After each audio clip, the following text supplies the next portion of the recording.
नमस्कार मित्रों, आपका स्वागत है हमारे YouTube चैनल प्राचीन समय मंथन पर। आप वीडियो के अंत तक बने रहें। वर्षों से जिस राम मंदिर के बनने का इंतजार था वह अब पूरा होने जा रहा है। 22 जनवरी को भगवान राम की प्राण प्रतिष्ठा मंदिर के गर्भगृह में हो जाएगी। इसकी तैयारी जोरों शोरों से हो रही है और हजारों संतजन, लगभग 4000 संत, 150 परंपरागत तरीके से करने वाले भक्ति भाव से जुड़े हुए संत रामलला की स्थापना दिवस पर उपस्थित रहेंगे। इसमें बड़े बड़े नेता और सेलिब्रिटीज भी आएंगे। ये तो हो गया बाहरी मुद्दा, लेकिन आपको पता है राम मंदिर के बनने पर और रामलला की स्थापना उत्सव पर कई चमत्कार देखने को मिल रहे हैं। जैसे गिद्धों का जमावड़ा अयोध्या में हो रहा है। ये तो सभी को पता है कि गिद्ध पक्षी की प्रजाति जो है भारत से एकदम लुप्त हो चुकी थी, लेकिन अचानक से इतने सारे गिद्ध अयोध्या में आ जाना, इसे लोग चमत्कार मान रहे हैं। क्योंकि अयोध्या में ही आना और इसी समय पर आना, ये तो किसी चमत्कार का संकेत हो ही सकता है। राम जी के भक्त इस उत्सव को बहुत ही धूमधाम से मना रहे हैं। मंदिरों का निर्माण तो भारत में होता ही रहता है, क्योंकि यह वैदिक हिंदू सनातन धर्म से जुड़ा हुआ देश है। मंदिर निर्माण होना कोई विशेष बात तो होनी ही नहीं चाहिए, लेकिन रामलला के मंदिर निर्माण के पीछे इतना उत्सव, इतनी तैयारियां, इतना उत्साह क्यों है? इसकी वजह है कि उसके पीछे का इतिहास। पीछे हजारों सालों से, लगभग 500 साल तो निश्चित ही वह समय है जब से रामलला के इस मंदिर निर्माण का इंतजार हो रहा था। अंग्रेजों के ज़माने से रामलला के मंदिर पर कई मुकदमे चले और इन निर्माण कार्यों में लोगों ने अपनी जान तक को झोंक दिया। इतना समर्पण राम जी के प्रति, सनातन धर्म के प्रति, यह अद्भुत है।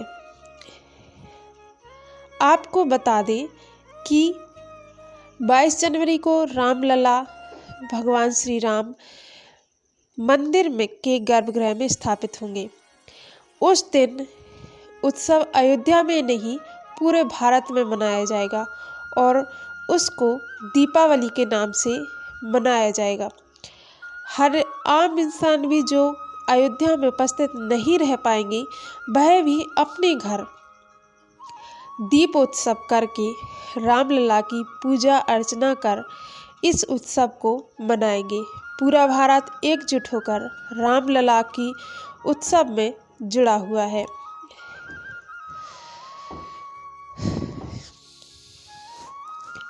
आपको बता दें कि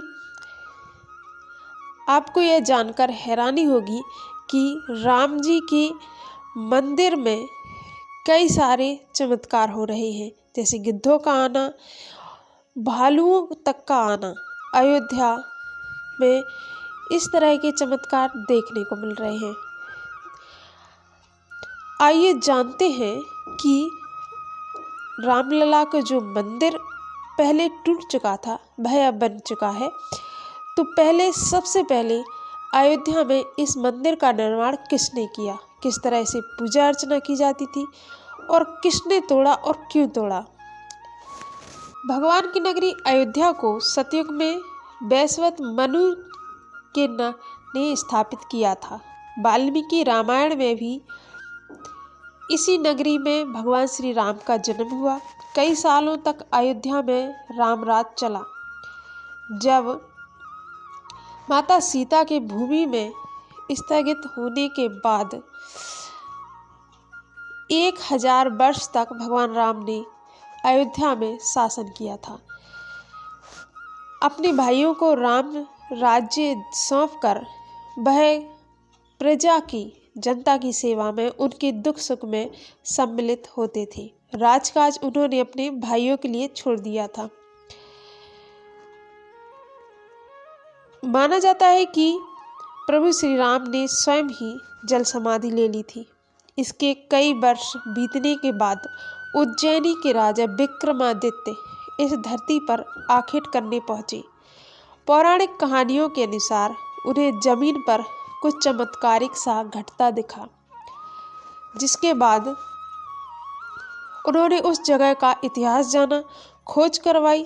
तब उन्हें यहाँ श्री राम के होने के साक्ष्य मिले, जिसके बाद उन्होंने यहाँ काले रंग के कसोटे पत्थरों के साथ 84 स्तंभ वाले मंदिर का निर्माण करवाया, जहाँ विधिवत भगवान राम की पूजा होती थी। 14वीं शताब्दी में भारत में मुगलों का शासन शुरू हुआ। साल 1525 में मुगल शासक बाबर के सेनापति मीर वाकी ने राम मंदिर जन्मभूमि पर बने प्राचीन मंदिर को ध्वस्त कर दिया, वहाँ मस्जिद बनवाया।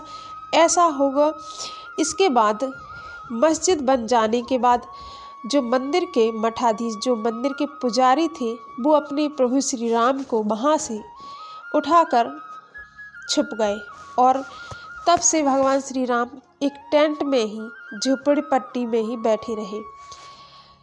और 500 साल के इंतजार के बाद प्रभु श्री राम ने अपने लिए एक भव्य महल जैसा मंदिर बनवाया है।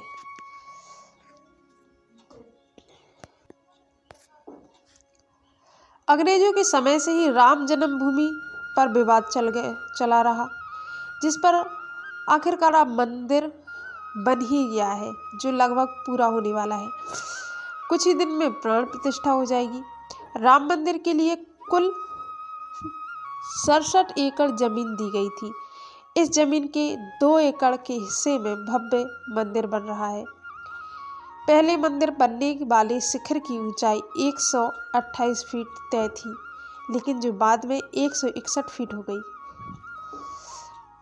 अब 5 गुंबद मंदिर में और होंगे। केवल दूर से मुख्य शिखर ही नजर आएगा। इस तरह से रामलला के मंदिर होगा। ये तो बताया रामलला के मंदिर का इतिहास और जमी का रहस्य।